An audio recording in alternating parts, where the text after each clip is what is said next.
આજની ધર્મકથા. પ્રણામ. પરમ પૂજ્ય આચાર્ય ભગવંત શ્રીમદ વિજય શાંતિ સુરેશ્વરજી મહારાજા. એક ઊંચું અને અધકેરું નામ, જેમના જીવન વિશેની વાતો હોય હંમેશા આપણને રોમાંચક અને રહસ્યમય લાગે. આપણે અગર કોઈ વ્યક્તિ માટે એવું સાંભળીએ કે એમણે બહુ ધ્યાન અવસ્થામાં એ રહ્યા,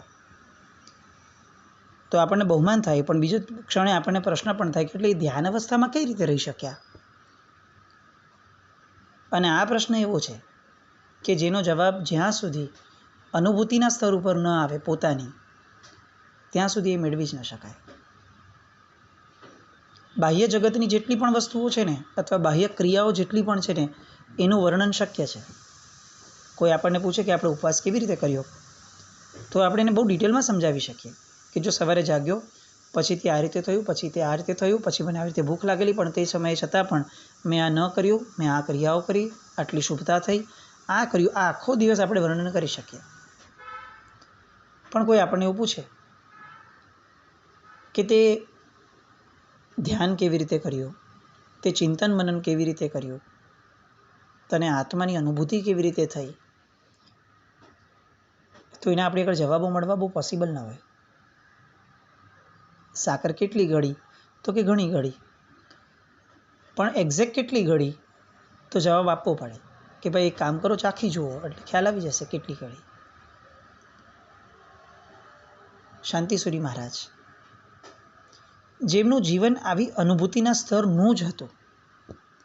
આમ આપણે કલ્પના કરીએ કે આ બધી ગુફાઓમાં ફર્યા. આબુ છે ને, એકચ્યુઅલી આવી બધી ગુફાઓના દર્શન માટે પણ જવું જોઈએ. એમની એક એક જે ગુફાઓના નામ આવે છે, એ જે ગુફાઓનું વર્ણન છે કે આવી રીતની આ ગુફાઓ છે, એ આપણી માટે બહુ જ મોટું બહુમાન આપણને જન્માવે કે આવી ગુફાઓમાં જતાં પણ, વિઝિટ લેવા માટે જતાં પણ આપણને ડર લાગે. તો એવા સમયે સાહેબ ત્યાં દિવસોના દિવસો, મહિનાઓના મહિનાઓ કઈ રીતે વિતાવતા હશે. અને બીજી સૌથી મહત્ત્વની સાધના જે શાંતિસુરી મહારાજના જીવનની હતી, એ હતી એકાંત. સાહેબ લગભગ આટલા વિશ્વ પ્રસિદ્ધ હોવા છતાં એકાંત અને અસંગ, આ બે ગુણોથી હંમેશા પરિપૂર્ણ રહ્યા. એમના જીવનને જ્યારે હવે એમનો અંતિમ ચરણ જોશું, એટલે ત્યારે આપણને ખ્યાલ આવશે કે કેટલા અસંગ અને એકાંત પ્રિય રહ્યા હશે. પણ મુદ્દો આ કે સાહેબ આવી ગુફાઓ કે જ્યાં ચકલું પણ ન દેખાઈ શકે, એવી ગુફાઓમાં મહિનાઓ સુધી મૌનપણે રહ્યા. શાંતિસુરી મહારાજ સાહેબના ચરિત્રની બહુ જ વિશેષ વાત એ નથી કે સાહેબ બહુ જ ચમત્કારિક પુરુષ હતા, સાહેબ બહુ જ ધ્યાનસ્થ અવસ્થાના હતા, સાહેબ બહુ જ પ્રસિદ્ધ હતા, સાહેબ થકી ઘણા વ્યક્તિઓ પ્રભાવ પામ્યા. આ બધું તો બાય પ્રોડક્ટ છે. બાહ્ય પ્રસિદ્ધિઓ એ આવા મહાપુરુષની આસપાસ ફરે, એમાં કંઈ બહુ મોટી વસ્તુ નથી. મોટી વસ્તુ એ છે કે આ વ્યક્તિ પોતાના આ મહાપુરુષત્વને એ જીવનભર સાચવી શક્યા. એ જન્માંતરીય સાધનાઓ જે લઈને આવ્યા હતા, આ જન્મની અંદરમાં એમણે એ સાધનાઓને એની ટોચ પર પહોંચાડવામાં, અને એ ટોચ ઉપર પહોંચ્યા પછી એ ટોચ પર રહેવામાં એ સક્ષમ બની શક્યા. મહાનતા આ છે. મોટા થવું એ કંઈ બહુ મોટી વસ્તુ નથી. કાલે કદાચ આપણને લોટરી લાગી જાય ને આપણે કરોડપતિ થઈ જઈએ અને લોકોમાં વાહવા થઈ જાય, એ કંઈ બહુ મોટી વસ્તુ નથી. એ બહુ ક્ષુલ્લક છે, કારણ કે એ તો પુણ્યનો ઉદય છે, જેમાં આપણું કાંઈ નથી. એ તો ગયા ભાવમાં આપણે કાંઈક સારું કામ કર્યું અને આપણે અત્યારે સારાનું ફળ મળી ગયું, એટલા માત્રથી આપણામાંનું સારાપણું છતું નથી થતું. પુરુષાર્થ એ છે કે ગમે તેટલો પૈસો આવ્યો, આપણે આપણા મૂળને પકડીને રાખીએ, આપણે આપણા સિદ્ધાંતોને પકડીને રાખીએ. ખરો પુરુષાર્થ તો આ છે. શાંતિસુરી મહારાજ સાહેબ એ કરી શક્યા. આટલા બધા રાજ રજવાડાઓના આટલા બધા લોકો એમના ભક્ત હોવા છતાં સાહેબ એકાંત પ્રિય રહી શક્યા હતા. આજે મોટી હસ્તી આપણને ઓળખતી હોય તો આપણે વારંવાર એમ થાય કે ચાલો આપણે એની પાસે જઈએ, એની હારે રહીએ, આપણો એક વટ પડે, આપણને કંઈક આ જાણવા મળે, આ કરવા મળે. એક સાધ્વીજી ભગવંત છે ને, એમના મુખેથી એક વાક્ય બહુ જ સરસ નીકળેલું. તમે મને મળવા આવો અને હું તમારી સાથે બહુ જ સારી રીતે, તમને જેવી આવશ્યકતા છે એ રીતે તમારી સાથે વાત કરું ને, એ મારું કર્તવ્ય છે. પણ તમે જેવા મને મળીને ઊંધા ફરો, એ પછીથી હું તમને ભૂલી જાઉં, એ મારું સાધુપણું છે. બહુ ટંકશાળી વચન. તમે ફરીથી મળવા આવો, હું ફરીથી તમને ન્યાય આપીશ. એમાં ક્યાંય એવું નહીં કે મારો ઉદાસીન ભાવ હોય કે ના, મારે કોઈની યારે કાંઈ કરવું નથી, હું જગતથી એકાંત છું, હું ધ્યાનસ્થ છું, હું નિશ્ચય નહીંમાં વહી ગઈ છું, આવું કંઈ નહીં. બહુ જ પ્રેમપૂર્ણ વ્યવહાર. કારણ કે વાત્સલ્ય સિવાય જીવન જ શક્ય નથી, જીવ મૈત્રી સિવાય સાધના જ શક્ય નથી. પણ સાધક એ છે કે જેને એનું કર્તવ્ય પૂર્ણ થાય એ પછીથી એ પ્રસંગની લેશ માત્ર પણ અસર ન રહે. આપણને બહુ રહે છે, સામાન્ય પ્રસંગોની અસર પણ આપણા મનમાં બહુ રહે છે. તો એ અસરને ધીરે ધીરે ધીરે ઘટાડવા માટે મનને સમજાવતા રહેવું, એ આપણી સાધના, આપણી કક્ષાની સાધના. પણ જેની કક્ષા અભ્યાસના કારણે ઊંચે વધી છે, શાંતિસુરી મહારાજ સાહેબ જેવા વ્યક્તિઓ હોય, તો એવું કહી શકાય કે આટલા બધા વિશ્વ પ્રસિદ્ધ હોવા છતાં, આટલા બધા લોકોના ગુરુ હોવા છતાં પોતે એકાંતને માણી શકતા હતા. એ એવું કોઈ નિમિત્ત ઊભા નહોતા કરતા કે વારંવાર ચાલો અનુષ્ઠાન કરીએ તો એ બાને બધા ભેગા થશું. ના, આ એમની અત્યંત ગ્રહણ કરવા યોગ્ય સાધના હતી. આપણે ગઈકાલ સુધી એ જોયું કે સાહેબ ભર્તુહરિની ગુફાની અંદરમાં ખાસા એવા સમય માટે રહ્યા. અચલગઢનું જે બસ સ્ટેન્ડ છે, એ બસ સ્ટેન્ડની બાજુમાં મંદાકિની કુંડ છે. એ મંદાકિની કુંડની બાજુમાં પિંગલા રાણી એટલે કે ભર્તુહરિના પત્ની, એ પિંગલા રાણીનો મહેલ છે. એની બાજુના જ એક પહાડમાં એક ગુફા છે, જે ગુફાને ભર્તુહરિની ગુફા કહેવાય છે. આ ભર્તુહરિ એટલે જે વિક્રમ સંવત આપણે અત્યારે ચલાવીએ છીએ, એ રાજા વિક્રમાદિત્યના ભાઈ. આપણે રાજા વિક્રમાદિત્યની આખી કથા બહુ જ ડિટેલમાં લીધેલી છે અને એમાં ઉલ્લેખ પણ આવ્યો હતો આપણો કે આ ભર્તુહરિ રાજાના ભાઈ હતા. એટલે એમનું ચરિત્ર પણ એટલું ગજબ છે. અજૈનોમાં જે આવે છે, એમ કહેવાય કે કોઈ પણ વ્યક્તિને જો વૈરાગ્ય ન થતો હોય તો એ વ્યક્તિએ એકવાર ભર્તુહરિનું ચરિત્ર વાંચવું જોઈએ. કેમ? કારણ કે જીવનની એક્સ્ટ્રીમ્સ એ આ વ્યક્તિના જીવનમાં જે જોવાય છે એ કદાચ બીજે મળવી બહુ મુશ્કેલ. પિંગલાની પાછળ મોહાંધ બની ગયેલ ભર્તુહરિ અને પિંગલાથી વિરક્ત થઈ અને આખા સંસારથી વૈરાગ્ય પામેલા ભર્તુહરિ, આ બેની વચ્ચે જે ડિસ્ટન્સ હતું, એ ડિસ્ટન્સ આપણે અસંખ્ય ભાવ પછી પણ આપણામાં ઊભું કરી શકીએ એવી આપણી ક્ષમતા અત્યારે દેખાતી નથી.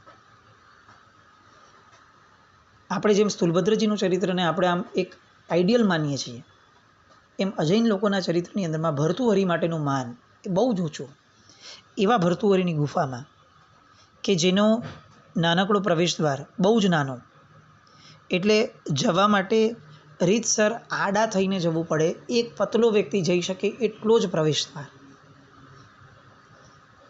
અને એમાંથી અંદર જે કરે પ્રવેશ, એ પછીથી 3-4 નાની નાની સીડીઓ આવે અને એમાંથી નીચે બેસીને ઉતરવું પડે, એવી એ ગુફા. જો થોડીક પણ નીચે નમવાની અંદરમાં આપણે ભૂલ કરી લઈએ તો સીધું માથું અફડાય, પગ ભરાઈ જાય, બહાર નીકળવું મુશ્કેલ થઈ જાય. આવી નાનકડી પોલાણવાળી ગુફા. નીચે ઉતરો એટલે આખી સમતળ જગ્યા મળે અને સામેની જે ગુફા છે, એ ગુફામાં એક ધૂણી પણ છે. ધૂણી એટલે કે જે સતત અગ્નિ પ્રગટ થતું હોય એ ધૂણી, એવી ધૂણી પણ છે ભર્તુહરિની. આ બધું આબુમાં છે, આપણા આબુમાં નહીં, સાહેબના આબુમાં. કારણ કે આપણું આબુ તો ફરવાલાયક સ્થળ છે. આવી ગુફાની અંદરમાં પણ સાહેબ ત્યાં ખાસ્સા એવા સમય માટે ધ્યાનસ્થ અવસ્થામાં રહ્યા હતા. હવે આપણે કલ્પના કરીએ કે આવી અવસ્થામાં ધ્યાન કરતું વ્યક્તિ કઈ રીતે લોક સંપર્કમાં રહેતું હશે. ખાલી આ કેટલાક જણ કે જે એમને ખાલી ગોચરી આપવા માટે આવી જાય એક સમય, અને એ પણ ભરતુહરીની ગુફા માટેના વર્ણનમાં તો એવું આવે છે કે સાહેબ ઘણીવાર 15-15 દિવસે, ઘણીવાર 14-14 13-13 દિવસે એક માત્ર સમય માટે કંઈક વાપરતા. આ બધું સાંભળીને તો આપણને આપણા તપ માટે પ્રશ્નચિહ્ન થવો જોઈએ કે આપણું તપ ઊંચે કેમ નથી ઉઠતું. તપ જે કરીએ છીએ એ સારું જ છે, પણ એનાથી ઊંચે કેમ નથી ઉઠતા. આપણને ઉપવાસ અને બિયાસણાનો તપ હોય તો મહત્તા આપણને બિયાસણાની જ કેમ હોય છે વધારે. મારો ઉપવાસ કઈ રીતે થશે એવો વિચાર આપણને ક્યારે આવ્યો, અને કાલે બિયાસણામાં શું બનાવશું આવો વિચાર કેટલી વાર આવ્યો. એક મહાત્મા બહુ સરસ કહેતા કે ભગવાને 400 દિવસ ભગવાન માટે તપ થઈ ગયો, જ્યારે આપણે આ 400 દિવસના વર્ષી તપની અંદરમાં કેટલા બેસણા આવ્યા, અને એ બેસણાની અંદરના મેનુમાં એટલા બધા રત રહ્યા કે ઉપવાસ થયા હતા કે નહોતા થયા એવું કોઈક પૂછે ને તો કદાચ માથું ખંજવાળવું પડે. એટલી હદ સુધી આપણને કેટલાક સમય પછી વર્ષી તપની વિસ્મૃતિ થઈ જશે. આપણને બેસણા યાદ હશે કે સંઘની અંદરમાં બેસણા થતા હતા, બેસણાની અંદરમાં આ આઈટમો બનતી હતી, આ ભાઈએ આ કર્યું હતું, આમનું બેસણું વધારે સારું હતું. આ બધું જ આપણને ધ્યાનમાં રહેશે વર્ષો સુધી, પણ મારો ઉપવાસ કેવો ગયો હતો એ મને યાદ નહીં હોય, કારણ કે ઉપવાસમાં કંઈ કરવાનું જ ના હોય તો એની યાદગીરી કેવી રીતે હોય. બેસણા માટે ઉપવાસ છે કે ઉપવાસ ટકાવવા માટે બેસણું છે, એનો નિર્ણય આપણે કરવો પડે, અને નિર્ણય કરવા માટે આવા બધા મહાપુરુષોના આલંબનો લેવા પડે. શાંતિસુરી મહારાજ સાહેબના જીવનના અંતિમ પડાવમાં જ્યારે સાહેબ અચલગઢમાં બિરાજમાન હતા, એમના કાળધર્મના 4 મહિના પહેલાં એમણે સમાચાર પત્રો એટલે કે વર્તમાન પેપર્સ, ન્યૂઝપેપર્સ જો એમણે જાહેરાત આપી દીધી હતી કે હવે પછીથી મને કોઈએ મળવા આવવું નહીં.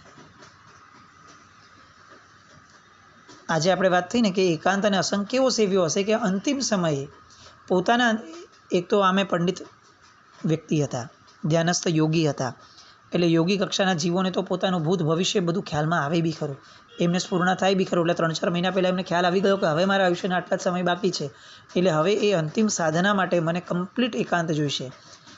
લોકસંજ્ઞાનો કેવો ત્યાગ હશે, ભક્તોનો કેવો જબરદસ્ત સાહેબની અંદરમાં વૈરાગ્ય હશે. એ સમયે પણ કે જ્યારે ભક્તો હતા કે સાહેબને પોતાનો આત્મા જ્યારે હવે નજીક દેખાયો કે મારે બહુ પરિવર્તન કરવાનું છે, એવું તરત જ એમણે જાહેરાત કરી દીધી કે આજ પછી મને કોઈએ મળવા આવવો નહીં. આ તો જ થાય જો જીવનભર સેવ્યું હોય, છેલ્લી ઘડીએ એમને એમ નથી આવતું. સાહેબ ધ્યાનમાં બેસી ગયા, અને છતાં પણ કેટલા બધા ભક્તો એવા કે જેને સાહેબ પોતિકા એટલા બધા લાગે કે એ બધું બરાબર, એમણે જે કીધું એ બધા માટે હશે પણ આપણી માટે ન હોય. એટલે કેટલાક લોકો આવતા તો સાહેબ એ લોકોને કાઢતા નહીં કે તમે છાપું નથી વાંચ્યું, કેમ આવી ગયા અંદર. આવું નહીં. આટલી ઊંચી સાધના કરવા માટે પણ જે લાલાયિત છે એ પણ પોતાના ધ્યાનમાંથી બહાર આવીને એમને એમ કહેતા કે જુઓ હવે જે છે ને એ હું તમને દર્શન પણ નહીં આપી શકું, કારણ કે હવે હું ગુરુ શિખર ઉપર જવાનો છું. અને લોકો કહેતા કે સાહેબ કેમ આવું, આપની એટલી બધી આવશ્યકતા છે આ જગતને કે આપના વગર આ જગતને ઘણું મોટું નુકસાન થવાનું. અને ત્યારે સાહેબ એવું કહેતા કે જગત જવા દો, મને તો આ શરીરની પણ આવશ્યકતા નથી દેખાતી. આ ભવની અંદરમાં આ શરીરથી જેટલું કામ લેવા જેવું લાગ્યું હતું એટલું લેવાની અંદરમાં કેટલેક અંશે હું સફળ થયો છું. હવે જે બાકી રહ્યું છે એનો કસ કાઢવા માટે મારે ધ્યાનમાં ઉતરવું છે, મારે એકાંતમાં જવું છે, મારે અસંગ કેળવવો છે. આ દૃષ્ટિકોણ કઈ રીતે આવ્યો એના મૂળમાં સાહેબના ચરિત્રમાં જઈએ ને તો ખ્યાલ આવે છે કે સાહેબ હંમેશા પ્રવચનની અંદરમાં એવું કહેતા હતા કે તમે ભગવાનના દર્શન કરવા જાઓ છો તો કેમ જાઓ છો, ભગવાનની મૂર્તિ પૂજા આપણે ત્યાં કેમ કીધી છે. તો સાહેબ એના જવાબની અંદરમાં પોતાની જે સંજ્ઞા છે, પોતાનું જે જ્ઞાન છે એ પ્રમાણે અનુભવ જ્ઞાનથી એ કહેતા હતા કે દરેક પ્રભુની મૂર્તિ એ આપણને એ જ શીખવાડવા માટે બેઠી છે કે અમે ધ્યાન કર્યું હતું, જો તમારે અમારા જેવા બનવું હોય તો તમારે પણ ધ્યાન કરવું જોઈએ. એટલે આપણે ત્યાં કોઈ પણ પ્રકારે ધ્યાનસ્થ અવસ્થા સિવાયની મૂર્તિઓ નથી. પછી એ કૌશક હોય કે પદ્માસન હોય, ધ્યાનસ્થ તો હશે જ. કેમ આવું? કારણ કે ધ્યાન એ આપણા લક્ષ્યમાં રહેવું જોઈએ, એ આપણી અંતિમ સાધના તરીકે રહેવું જોઈએ, એવું આપણને રોજ યાદ કરાવવા માટે પરમાત્માના રોજ દર્શન કરવાના છે. આવું સાહેબ એમના પ્રવચનમાં કહેતા. સાહેબના કેટલાક ટંકશાળી વચનો પણ આપણે જોઈશું કે જે એક એક વચન પણ આપણી માટે એક માઇલસ્ટોન જેવા લાગે કે સાહેબની આંતરિક દશા કેવી હશે, એ આપણને એમના આ શબ્દો, એમની આ વાતો, એના પરથી આપણને ખ્યાલ આવે. પણ સાહેબની જે મુખ્ય ધારા અંતિમ સમયની રહી એ આ રીતે મહિનાઓ સુધી સાહેબ પોતે ધ્યાનસ્થ અવસ્થામાં લીન થઈ જતા અને છેલ્લે 3 કે 4 મહિના બાકી હતા ત્યાર પછીથી સાહેબે લોકોનો સાથે સંપર્ક પણ તોડી દીધો. એક ભાઈ હતા કિશનચંદ શેઠ, એમને તો બહુ જ એમ થયું કે સાહેબ એમ કેવી રીતે ચાલે. સાહેબ વાત્સલ્યપૂર્વક હાથ ફેરવી અને કીધું કે હવે ફરીવાર મને આ દેહમાં હું છું ત્યાં સુધી મળવા નહીં આવું, આ મારી આજ્ઞા છે. એ રડતા રડતા નીકળ્યા. એ પછીથી તપસ્વી છોગમલ ધનાજી એમના ભક્ત હતા.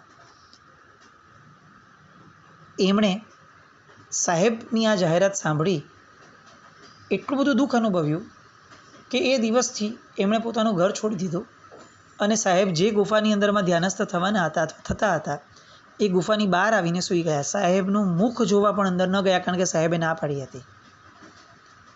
અને અન્ન જળનો ત્યાગ કર્યો, અન્નનો ત્યાગ કર્યો. 51 દિવસના ઉપવાસ થયા. મજાની વાત એ કે આ 51 દિવસની અંદરમાં એમણે ગુરુનું મોઢું પણ નથી જોયું. ગુરુને ખબર પણ નથી કે આ મારી માટે 51 ઉપવાસ એના થયા છે. અને તેમ છતાં ગુરુ કૃપા કેવી કે બહાર એમની ગુફાની બહાર દિવસ અને રાત સુવામાં એમને ચક્કેશ્વરીમાં, સરસ્વતીમાં, અંબિકા દેવી, આ બધા શાસન દેવીઓના એમને દર્શન થતા.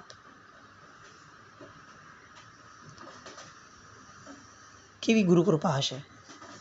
એ ગુરુનું સાનિધ્ય કેવું હશે કે જેમાં એનું મુખ પણ નથી જોતા કે મુખ નથી દેખાડતા, ને તેમ છતાં એ ગુરુની આખી ને આખી અનુગ્રહની ધારા એમની પર ઉતરવા લાગે. 51માં ઉપવાસે એમને શાસન દેવીએ એમ કીધું કે તમે હવે આવતીકાલે સવારે અંદર જજો. અને 52મા દિવસની સવારે સાહેબને ખ્યાલ આવ્યો અંદર જ્યારે ગયા ત્યારે કે આ બહાર બેઠા હતા. ભલે એમના જ્ઞાનથી એમને બધું ખ્યાલ હશે, એ વસ્તુ અલગ છે, પણ 52મા દિવસે મોઢું દેખાડવા ગયા અને ત્યારે સાહેબ એને વાત્સલ્યથી માથે હાથ ફેરવી એમને પારણું કરવા કહ્યું અને એમ કહ્યું કે હવે તમે ઘરે જાઓ. પછીથી એ ઘરે ગયા. જેવી ઉત્તમતા સાહેબમાં હતી ને એવી જ ઉત્તમતા એમના ભક્તોમાં પ્રવેશી. આમ પણ છે ને, જેમ આપણે ત્યાં મમ્મી પપ્પાનું જીન્સ હોય, માતા પિતાનું, એના કારણે બાળક એમના જેવું તો થાય જ. ગમે તેટલું એ બાળક પોતાનો પુરુષાર્થ માનસિક કરે પણ એ એમના અંશો લઈને જ જન્મે. એવી રીતે ગુરુ એ પણ એક પ્રકારની માં છે. એ ગુરુના અંશો સાહજિક રીતે આપણામાં પ્રવેશે જો ગુરુ આપણને અંતરથી સ્પર્શ્યા હોય તો. એક અદ્વિતીય કહી શકાય એવો આ પ્રસંગ. તપસ્વી છોગમલ ધનાજી, આ નામ આપણે યાદ રાખવા જેવું છે. વિક્રમ સંવત 2000નું પર્યુષણ જે છે એ પણ સાહેબે અચલગઢના શિખર ઉપર ચૌમુખજી આદિશ્વર ભગવાન જે છે એ આદિશ્વર ભગવાનની સામે ત્યાં આગળ એમણે કર્યું. આહાર પણ પ્રાય બહુ જ ક્યારેક લેવાનું થતું હતું. બાકી આખો દિવસ રાત આત્મસમાધિમાં લીન રહેતા. 2 દિવસ સુધી એ જે રૂમમાં હતા એ રૂમના પછી દરવાજા પણ નહોતા ખોલતા. કોઈ બહારથી કહે તો પણ અંદર આવવા નહોતા દેતા. એકવાર શેઠ ફૂલચંદ માણેકચંદ શાહ અને એમના પત્ની લીલાબેન એ મુંબઈથી આવ્યા હતા. કેમ આવ્યા હતા? કારણ કે એમનો જુવાન જોધ પુત્ર કાંતિલાલ એનું દેહાંત થઈ ગયું હતું અને એ મળવા આવ્યા. બહાર બેઠા કેટલોક સમય. સાહેબને વગર કોઈ ટકોરે ખ્યાલ આવ્યો કે આ બહાર બેઠા છે ને આવી ઘટના બની છે. એટલે સાહેબ પોતે એમણે અંદર રૂમમાં એમને લીધા, એમને આશ્વાસન આપ્યું કે જુઓ આ તમારા દીકરાની સદગતિ થઈ છે.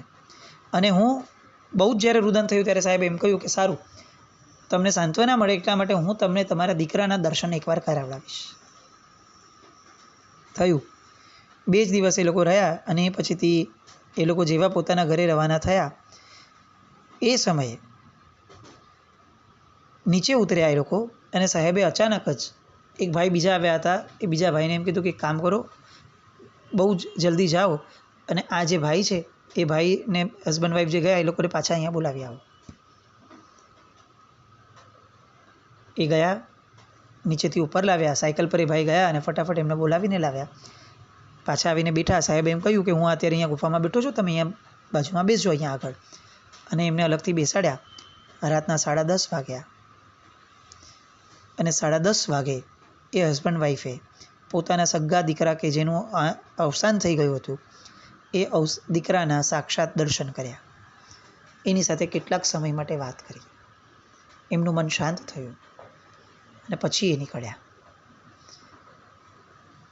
પોતાની અંતિમ ધારામાં પણ પરાર્થકરણના કેવો યજ્ઞ આ મહાપુરુષે સેવ્યો. એ પોતાના ભક્ત હતા એટલે આ કર્યું એવું નહીં.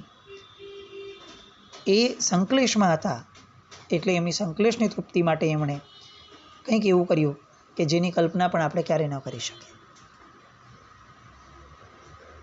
આવો અંતિમ ચરણ સાહેબનો.